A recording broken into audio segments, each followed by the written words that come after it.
Meus queridos, a paz do Senhor. Mais uma vez, seja muito bem-vindo à Academia de Pregadores, a maior escola de teologia online do Brasil. Nós estamos estudando as lições de escola dominical do terceiro trimestre de 2017. Iremos estudar nesta aula a lição de número 9, do dia 27 de agosto de 2017, com o título A Necessidade de Termos uma Vida Santa. Santidade ao Senhor. Santidade parece ser um termo que está ficando obsoleto, não é? Obsoleto porque obsoleto é aquilo que é ultrapassado, que não é usado mais, mas santidade jamais será algo obsoleto, ok? Texto áureo está na primeira epístola do apóstolo Pedro, capítulo 1, versículo 15, que nos diz assim: mas como é santo aquele que vos chamou, sede vós também santos em toda a vossa maneira de viver, em tudo, toda a vossa maneira de viver. A palavra de Deus nos diz que nós devemos conservar irrepreensíveis todo o nosso corpo, alma e espírito. Tudo tem que ser santo. Conservar de forma irrepreensível. Verdade prática. Cremos na necessidade e na possibilidade de termos uma vida santa e irrepreensível por obra do Espírito Santo. Só por obra do Espírito Santo. É o Espírito Santo quem nos justifica. A Bíblia diz que é Deus quem nos justifica e o Espírito Santo nos santifica. A ação dele sobre a nossa vida. Então, cremos na necessidade e na possibilidade de termos uma vida santa e irrepreensível por obra do Espírito Santo, que nos capacita a viver como fiéis testemunhas de Jesus Cristo. Sem santidade, não seremos fiéis testemunhas de Jesus Cristo. Ponto central da lição. É necessário e principalmente possível vivermos uma vida santa. Objetivo geral da lição: conscientizar os crentes a respeito da necessidade e da possibilidade de termos uma vida santa diante de Deus e da sociedade. Santidade não é um negócio só entre eu e Deus. É lógico que a comunhão é um negócio entre eu e Deus, mas a santidade tem que se manifestar na sociedade onde nós vivemos. Uma vida santa diante de Deus e diante da sociedade. Isto é santidade. Objetivos específicos: primeiro, conceituar santidade. Segundo, mostrar a necessidade de termos uma vida santa. Terceiro, apontar para a possibilidade de termos uma vida santa. Leitura bíblica em classe, 1 de Pedro, capítulo 1, versículos 13 ao 22. Portanto, cingindo os lombos do vosso entendimento, sede sóbrios e esperai inteiramente na graça que se vos ofereceu na revelação de Jesus Cristo, como filhos obedientes, não vos conformando com as concupiscências que antes havia em vossa ignorância, mas como é santo aquele que vos chamou, sede vós também santos em toda vossa maneira de viver. Porquanto escrito está: sede santos, porque eu sou santo. E se invocais por Pai aquele que, sem acepção de pessoas, julga segundo a obra de cada um, andai em temor durante o tempo da vossa peregrinação, sabendo que não foi com coisas corruptíveis como prata ou ouro que fostes resgatados da vossa vã maneira de viver, que por tradição recebestes dos vossos pais, mas com o precioso sangue de Cristo, como de um cordeiro imaculado e incontaminado, o qual, na verdade, em outro tempo foi conhecido, ainda antes da fundação do mundo, mas manifestado nestes últimos tempos por amor de vós. E por ele credes em Deus, que o ressuscitou dos mortos, e lhe deu glória, para que a vossa fé e esperança estivesse em Deus, purificando a vossa alma na obediência à verdade, para amor fraternal, não fingido. Amai-vos ardentemente uns aos outros com um coração puro. Que texto magnífico, não é? Que nos convida à santidade, nos conscientiza que assim como é santo aquele que nos chamou, aquele que nos amou, nós também precisamos lutar por manter uma vida santa, lutar para manter uma vida consagrada. Nós vamos ver na nossa lição o que é santidade. Ah, com santidade, pastor, é ser separado. Um eremita é separado, ele resolve viver sozinho numa montanha. Santidade não é ser só separado. Santidade é ser separado do mundo, desse sistema mundano e ser consagrado a Deus. Se a gente só se separar, a gente vai criar uma comunidade alternativa. É como os hippies da década de 70, que se separavam para viver numa comunidade alternativa. Mas ser santo, além de ser separado do mundo, é ser consagrado a Deus, dedicar-se a Deus. E nós veremos isso aqui na nossa lição. Na introdução, nos diz que a santificação é especialidade do Espírito Santo. E ela é instantânea. Na verdade, o pastor Ezequiel Soares vai fazer uma abordagem de santificação por duas vertentes. Porque a santificação ela é progressiva. E o que ele chama de santificação instantânea é o que nós chamamos de conversão. Em alguns casos, em outra situação, nós vamos tratar sobre isso aqui. Eu falei em aulas anteriores sobre a Ordo Salutis. Nós chamamos de regeneração, porque a santificação ela tem o seu aspecto progressivo. O que é instantâneo na salvação? Aí vamos lá, a Ordo Salutis, que é a ordem da salvação. Eu me converto a Cristo pelo arrependimento e fé. Então, não basta só arrependimento, não basta só ter fé, é preciso ter fé em Cristo Jesus, mas arrepender-se dos seus pecados, reconhecer os seus pecados, o arrependimento e fé. Então, há a conversão. Então, é instantâneo na salvação, a conversão. Mudar de atitude é instantâneo. Ninguém vai mudando. Daqui 2 anos ainda está mudando. Não, a conversão é instantânea. Agora, mudei de atitude. Recebi a Cristo como Salvador. Mudei de direção. Isso é conversão. Outra coisa que é instantânea é a regeneração. Né? A justificação, aliás.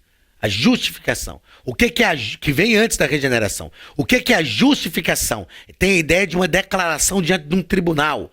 Não que a gente é inocente e não cometeu a falha. A declaração é, ele cometeu a falha, mas a falha, o preço já foi pago.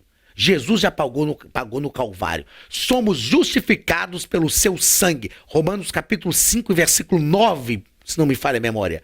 Somos justificados pelo seu sangue. Outra coisa que é instantânea, estamos estudando agora soteriologia. Nós estamos falando de soteriologia, outra doutrina da salvação. Outra coisa que é instantânea é a regeneração, voltar a ser o que era antes. Ok? Isso é instantâneo. Depois da regeneração, são 5 passos a Ordo Salutis. Primeiro, conversão, instantâneo. Segundo, justificação, instantâneo. Terceiro, regeneração, instantâneo.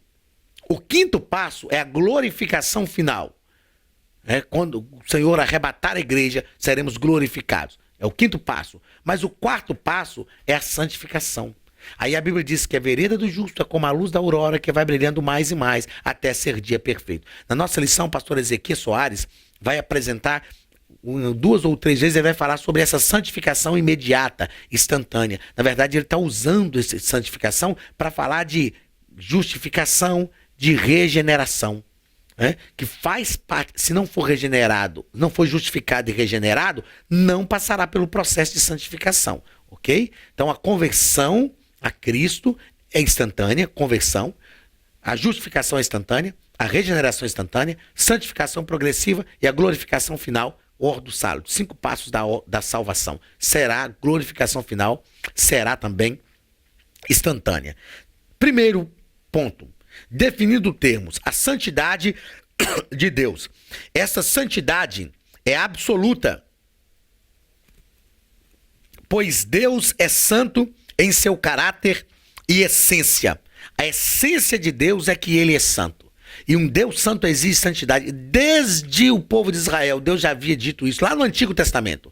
Sede santo, porque eu, o Senhor seu Deus, sou santo. O significado de santidade é Kadash, de onde vem o termo Kadosh. E quando ele é aplicado à religião de Israel, tem a ideia de separar para Deus, tirar do uso comum. Eu achei magnífica essa argumentação do pastor Ezequiel Soares, que é tirar do uso comum. A igreja que é santificada pelo Senhor não pode estar ligada àquilo que é uso comum. Ela é santa. Não pode ter atitudes comuns. Moisés entendeu isso lá no livro de Êxodo, caminhando com o povo no deserto, quando Deus falou que não iria com o povo, ele falou: Deus, se o Senhor não for conosco, não nos faça subir daqui. Eu já vou enviar o meu anjo. Não, se o Senhor não for, nós não iremos.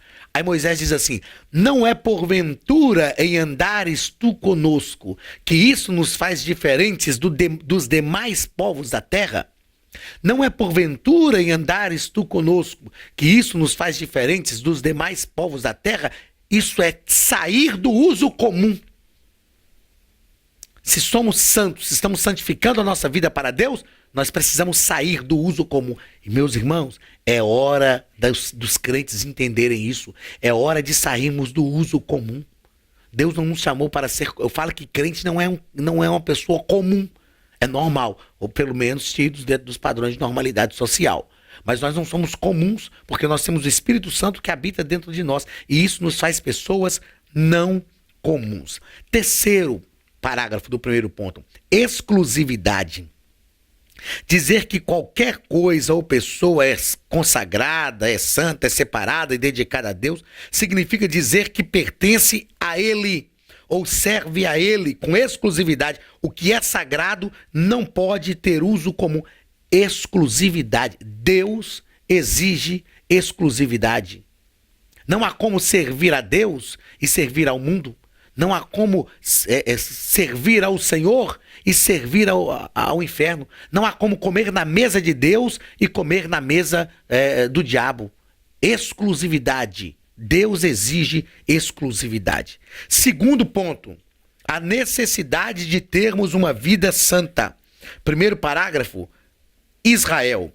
O próprio estilo de vida dos israelitas devia estar de acordo com a santidade de Deus. Eles precisavam ter um estilo de vida santo, diferente. Deus exigiu, lá no Antigo Testamento, Deus exigiu santidade de Israel.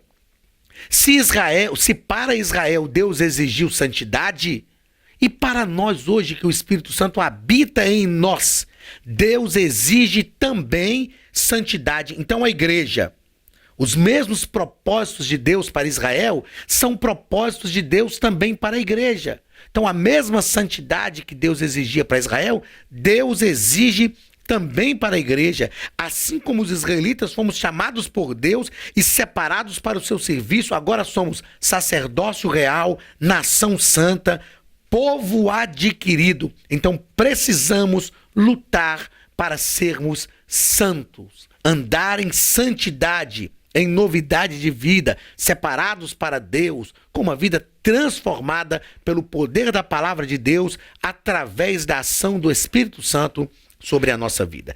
Terceiro parágrafo do segundo ponto: uma exigência natural. Essa é uma exigência mais que natural, porque Deus é santo. Você acha que o Deus santo não vai exigir santidade? Que tipo de relação nós teremos com Deus se não formos santos? Eu fiz questão de anotar aqui, na lateral da lição, o santo só se relaciona com o santo. Que comunhão poderá haver entre o santo e o profano? O santo só se relaciona com o santo. A Bíblia diz o seguinte: andarão dois juntos se não tiver de acordo. O santo e o profano não se relacionam, não se comunicam, não se misturam. Então a santidade é uma exigência natural. A Bíblia diz assim: mas como é santo aquele que vos chamou, sede vós também santos em toda vossa maneira de viver. Eu estou santificando a minha vida ministerial. Não. Eu estou santificando a minha vida espiritual, a minha vida cristã. Não. Sede santo em toda a vossa maneira de viver. Terceiro ponto: a possibilidade de termos uma vida santa. Primeiro parágrafo nos diz que a santidade é posicional. Então, a santidade ocorre quando o pecador recebe a Cristo pela fé. Recebe o Senhor Jesus como Senhor e Salvador da sua vida. Essa santificação é instantânea, mas é também o começo de uma vida progressiva de santificação. Então essa santificação aqui, como nós já falamos, que o pastor Ezequiel Soares diz que ela é instantânea, é a conversão. Quando ele recebe a Cristo. Quando é que nós recebemos a Cristo? Quando nós nos convertemos. Então aqui ele está falando de conversão. É a conversão instantânea. A partir daquele momento temos a santidade. Por que temos a santidade? Porque o Espírito de Deus passa a habitar dentro de nós. E sendo ele o Espírito Santo, como nós já ministramos aqui em aulas anteriores, sendo ele o Espírito Santo, ele tem que produzir santidade em nós. Então, a base dessa santificação é o sacrifício de Jesus. Nós somos santificados porque Jesus se ofereceu na cruz. O sangue de Jesus nos santifica, nos purifica. Não foi isso que João escreveu na sua primeira epístola, capítulo 1, versículo 7? Se andarmos na luz como ele na luz está, temos comunhão uns com os outros, e o sangue de Jesus Cristo, seu Filho, nos purifica de todo o pecado. Segundo parágrafo. A santificação real, ela é progressiva. Dia após dia, nós vamos avançando em santidade. A Bíblia diz que a vereda do justo é como a luz da aurora, que vai brilhando mais e mais, até ser dia perfeito. Essa santificação progressiva, santo hoje, santo amanhã, mais santo depois. Infelizmente, a nossa vida de santidade, a vida cristã como um todo, ela oscila. O ideal é que nós fôssemos conquistando terreno na vida espiritual e não retrocedêssemos. Mas, infelizmente, nós retrocedemos. Às vezes, chegamos lá na frente, retrocedemos, mas nós precisamos avançar sempre. Eu lembro de um hino que diz que eu não quero pedir perdão mais pelos mesmos erros.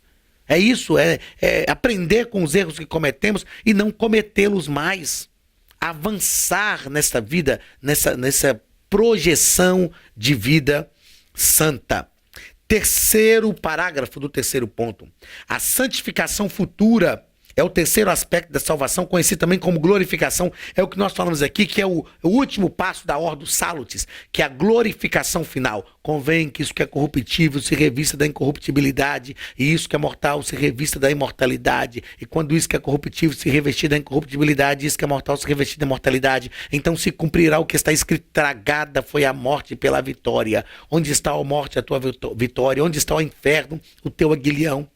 O pecado não terá mais influência em nós. Eu falo que para mim será a melhor coisa do céu. Eu falo que o melhor do céu para mim não vai ser rio da vida, não vai ser a árvore da vida, não vai ser e Deus limpará de seus olhos toda lágrima, não haverá mais pranto nem dor nem clamor, porque as primeiras coisas são passadas. Nada disso. O melhor do céu para mim é que o pecado não terá mais efeito em nós. Estaremos livres do poder do pecado, plenamente restaurados, regenerados, santificados, glorificados, para viver ao lado do Senhor num novo tempo, um novo momento, onde a presença de Deus será real na nossa vida, onde estaremos de perto, face a face com o Senhor novamente. Quarto parágrafo do terceiro ponto. É possível ser santo? Sim, é possível ser santo, mesmo vivendo dias tão difíceis, mesmo vivendo dias tão complicados. É possível ser santo pela infinita graça do Senhor. Ele concede vida santa a todos os pecadores, desde que eles se arrependam e confessem o nome de Jesus. 3 meios para a santificação. 3 meios para a santificação. Primeiro, a santificação vem através do sangue de Jesus. O sangue de Jesus nos purifica de todo o pecado. Jesus, e o texto bíblico diz assim, de Hebreus capítulo 13, versículo 12. E por isso também Jesus, para santificar o povo pelo seu próprio sangue, padeceu fora da porta. O sangue de Jesus tem poder de nos purificar. Nós precisamos acreditar nisso. Há poder no sangue de Jesus para produzir uma vida íntegra, pura, uma vida santa. Uma vida que nos leve ao encontro do Senhor. Outro meio da santificação, o Espírito Santo. O Espírito Santo através da sua ação na nossa vida. E aí nós precisamos desenvolver a nossa comunhão com Ele, viver com Ele, estar ao lado dEle, suplicar pela presença dEle. entregar a nossa vida a Ele todos os dias, falar das deficiências que nós temos e buscar a santidade. Terceira maneira de santificar, a própria palavra de Deus. A palavra de Deus nos confronta, a palavra de Deus nos purifica, a palavra de Deus nos limpa, a palavra de Deus nos molda, a palavra de Deus nos ajusta, a palavra de Deus é a nossa bússola, a palavra de Deus é o nosso livramento, é a nossa arma, a palavra de Deus é a nossa defesa, a palavra de Deus é tudo aquilo que nós precisamos ler a palavra, nos alimentar da palavra, viver a palavra, amar a palavra, nos envolver com a palavra, né? Encher o nosso coração da sua palavra.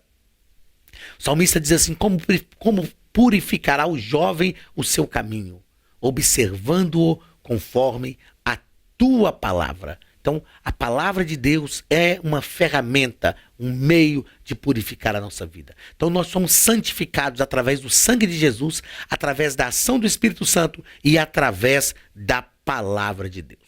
Na nossa conclusão, o pastor Ezequiel Soares nos colocou que o cristianismo é a única religião do planeta que tem o Espírito Santo. Somos a única religião do planeta verdadeira, primeiro que é a verdadeira, segundo que é aquela que nós temos o Espírito Santo, um ajudador, aquele que está conosco. Paulo disse que nós não sabemos nem pedir como nos convém, mas o Espírito nos ajuda nas nossas fraquezas e intercede por nós com gemidos inexprimíveis. E é Ele quem nos capacita a viver em santidade e vencer as tentações. Nós não conseguimos santificar a nossa vida sozinhos. Nós não conseguimos vencer sozinhos. Nós não conseguimos melhorar sozinhos. Eu me lembro de um hino que eu ouvi na minha adolescência, vivendo as crises da vida cristã, tentando mudar, tentando melhorar e não conseguia. E eu ouvi um hino que dizia: quantas vezes quiseste então mudar teu pensar, teu modo de agir, e ao sentir que nada adiantou, foi tudo em vão. Ó irmão, eu sei que foi ruim. Mas o hino diz assim: mais uma coisa eu quero lhe dizer, Deus te ama assim como tu és, mesmo quando muitos dizem que não há mais solução, meu Senhor estende a sua mão. E o refrão do hino diz assim: uma vez, outra vez, vá em frente, tente um pouco mais. Quem sabe hoje aqui angústias vão ter fim e gozarás perfeita paz. É preciso tentar, é preciso nos esforçar. Mas nós sabemos que não conseguimos sozinhos. Porém, com a ajuda do Espírito Santo, nos lançando nos braços do Senhor, pedindo a sua ajuda, nós conseguiremos viver o melhor de Deus para a nossa vida.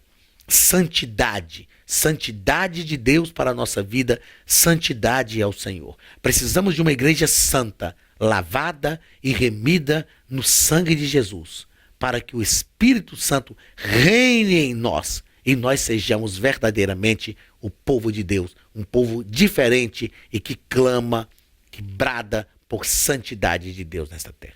Tá bom? Deus te abençoe. Mais uma vez, um grande abraço do pastor Anderson Silva e da Academia de Pregadores, a maior escola de teologia online do Brasil.